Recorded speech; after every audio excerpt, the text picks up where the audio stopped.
अस्सलामुअलैकुम। अच्छा देखिए, इससे पहले जो है हमने स्टार्ट किया हुआ था केमिकल कोऑर्डिनेशन की इंट्रोडक्शन और उसके मेन हार्मोन्स की बात कर दिया था हमने। फिर जो है हमने बात किया था पिट्यूटरी ग्लैंड पे, वो भी अपलोड कर दिया था। लेकिन जो सबसे पहला जो हमारा वीडियो था वो ये बना था कि पार्ट 1 में हमने केमिकल कोऑर्डिनेशन आपको बता दिया कि क्या क्या होता है, क्या मतलब ग्लैंड्स क्या होते हैं, जो जो एंडोक्राइन ग्लैंड्स हैं, एक्सोक्राइन है, वो क्या होते हैं, और कौन कौन से हार्मोन्स होते हैं। थोड़ा बहुत जो है आपको बता दिया था कि हाइपोथैलेमस और पिट्यूटरी का आपस में क्या ताल्लुक है। अब जो है उसके हमारे पास पहला जो पिट्यूटरी ग्लैंड आ रहा था, अब थायराइड ग्लैंड है। तो स्टार्ट करते हैं थायराइड ग्लैंड। तो थायराइड ग्लैंड की सबसे पहले पॉइंट है कि thyroid gland is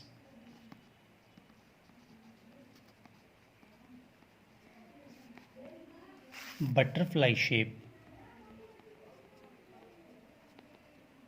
butterfly shaped.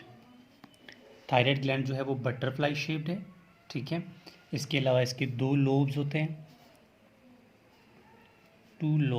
इसके दो लोब्स होते हैं, ठीक है, राइट एंड लेफ्ट, दो लोब्स होते हैं इसके। और इसके अलावा जो नेक्स्ट पॉइंट इसमें आता है तो हम कहेंगे कि लोकेटेड या प्रेजेंट इन फ्रंट ऑफ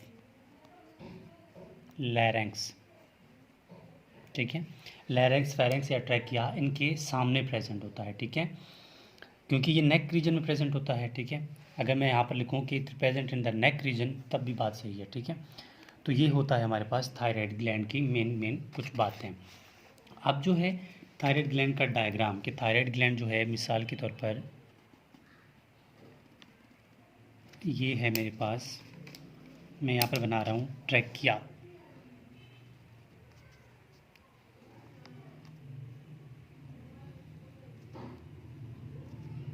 ठीक है। एग्जाम्पल ये मेरे पास ट्रैकिया है, तो ट्रैकिया के बिल्कुल फ्रंट पे प्रेजेंट होता है ये थायराइड ग्लैंड। ये ट्रैकिया है, तो ये बटरफ्लाई शेप या फिर आप कह सकते हैं एच शेप स्ट्रक्चर जो है प्रेजेंट होता है। इसका नाम क्या है? इसी का नाम है थायराइड ग्लैंड, ठीक है। ये और ये जो रेड रेड आपको नज़र आ रहा है ना, ये थायराइड ग्लैंड है, ठीक है। ये फर्स्ट लोब, ये सेकंड लोब, यानी दो लोब हो गए उसके फ्रंट ऑफ द ट्रैकिया, ठीक है, यानी ट्रैकिया के या लैरिंक्स के फ्रंट पे प्रेजेंट होता है। तो ये हो गया हमारे पास thyroid gland,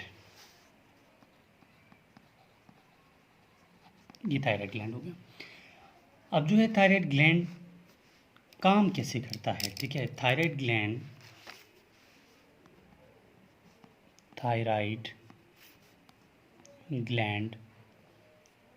works under influence of pituitary gland, ठीक है।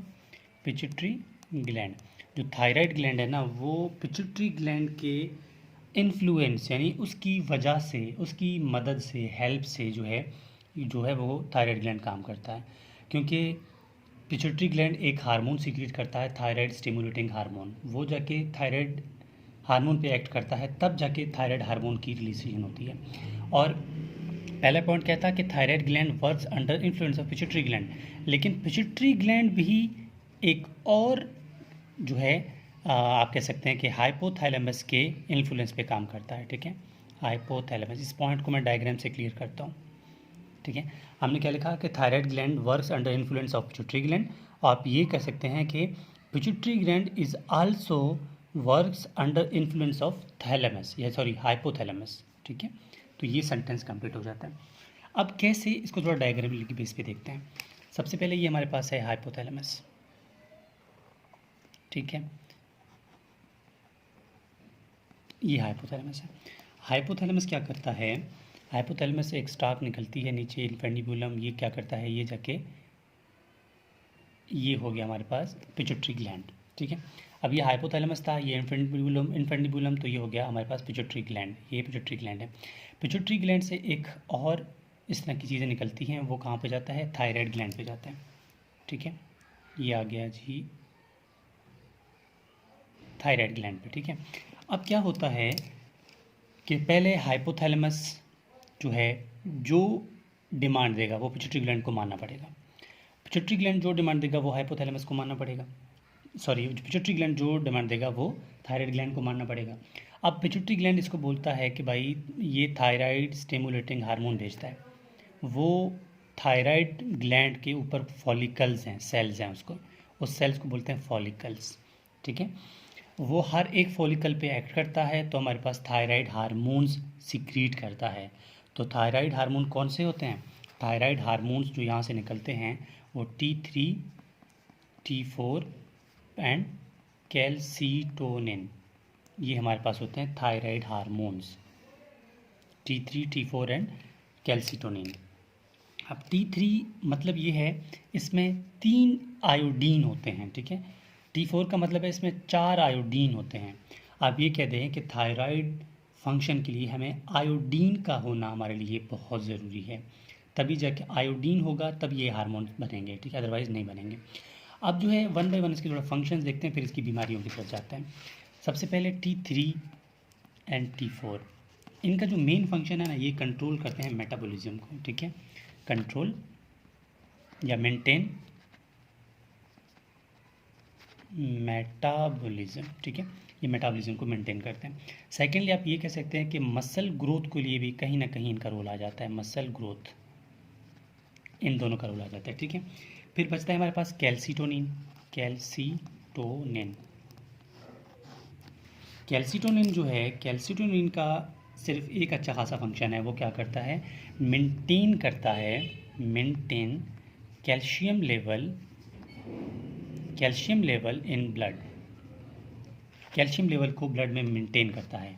अगर इफ़ यहाँ पर क्या हो जाए, मोर कैल्शियम हो जाए, कैल्शियम लेवल ज़्यादा हो जाए, तो ये कैल्सीटोनिन क्या करेगा, इसी कैल्शियम को लेकर बोन्स के अंदर, हड्डियों के अंदर डिपॉजिट कर देगा और स्टोर करवा देगा, ठीक है। ये कल काम है कैल्सीटोनिन का, ये भी हमें समझ आ गया। अब जो है थायराइड ग्लैंड की कुछ बीमारियों की बात करते हैं, यानी डिसऑर्डर्स की बात करते हैं, डिसऑर्डर्स, ठीक है। जो थायराइड ग्लैंड के मेन डिसऑर्डर्स होते हैं वो होते हैं 2। एक होता है हाइपोथायराइडिज्म, एक होता है हाइपरथायराइडिज्म। हाइपो का मतलब है लो यानी कम, इसका मतलब ये है कि T3, T4 जब कम हो जाए तब ये कंडीशन होगा, इसको बोलते हैं हाइपोथायराइडिज्म। और इस कंडीशन में जो मेन प्रॉब्लम होती है वो होती है ग्वाइटर की। अब आपने पढ़ा होगा कि ग्वाइटर कहते हैं किसको, जो हमारा नेक रीजन जो है लार्ज हो जाए, थायराइड ग्लैंड लार्ज हो जाए तो उसको ग्वाइटर बोलते हैं, ठीक है। उसके पिक्चर्स आपने नेट से देखे होंगे या फिर आपने सुना होगा, थायराइड ग्लैंड जो है वो स्वेल कर जाता है। अब क्यों करता है वो देखें। देखिए मैंने पहले ही कहा था ना कि हाइपोथैलेमस को थायराइड पिट्यूटरी को सिग्नल देगा कि भाई थायराइड हार्मोन बनाओ बॉडी के मेटाबॉलिज्म के लिए। अब क्या करेगा, पिट्यूटरी ग्लैंड बार बार थायराइड स्टिमुलेटिंग हार्मोन TSH भेजेगा थायराइड की तरफ। अब इसको आयोडीन तो मिल नहीं रहा, आयोडीन चाहिए इसको काम करने के लिए, आयोडीन नहीं मिल रहा, तो थायराइड इसको बोलेगा मैं क्या करूं, मैं हार्मोन तो बनाऊंगा लेकिन मेरे पास आयोडीन ही नहीं आ रहा, ठीक है। पिट्यूटरी इसको बार बार फोर्स कर रहे हैं, नहीं नहीं तुम बनाओ तुम बनाओ तुम बनाओ तुम बनाओ, कहाँ से बनाएगा, नहीं बना सकता ना। तो गुस्से की वजह से क्या करता है, अपने आप को स्वेल कर देता है, मतलब बार बार थायराइड जो पिट्यूटरी ग्लैंड है वो थायराइड को मार रहा है तो एक पॉइंट आएगा वो स्वेल कर जाएगा। जब आप बार बार किसी को मारोगे तो बात लाजमी बात है ना, वो स्वेल कर जाएगा वो जगह, जब आप उसको मारोगे तब क्या होगा, थायराइड बड़ा हो जाएगा। तब इस कंडीशन को बोलते हैं ग्वाइटर। क्यों, इसमें आयोडीन की डेफिशिएंसी है, इसीलिए थायराइड जो ग्लैंड है वो थायराइड हार्मोन नहीं बना रहा, ऊपर से स्टिमुलेशन ज़्यादा है, थायराइड स्टिमुलेटिंग ज़्यादा आ रहा है, ठीक है, इसीलिए ग्वाइटर होता है। अब जो है ग्वाइटर की कंडीशन में होगा क्या, सॉरी आई मीन कि हाँ, ग्वाइटर या हाइपोथायराइडिज्म की कंडीशन में मेटाबॉलिज्म स्लो होगा, मेटाबॉलिज्म स्लो होगा ना, क्योंकि थायराइड हार्मोन ही नहीं बन रहे। मेटाबॉलिज्म स्लो होगा तो ब्लड प्रेशर भी लो होगा, लो BP, ठीक है, लो हार्ट रेट भी लो होगा, तो ये होगा हाइपोथायराइडिज्म है। अब पढ़ेंगे हाइपरथायराइडिज्म, ठीक है। हाइपरथायराइडिज्म में क्या होता है, देखिए हाइपरथायराइडिज्म में ये चीज़ें उल्टा हो जाती हैं, ठीक है।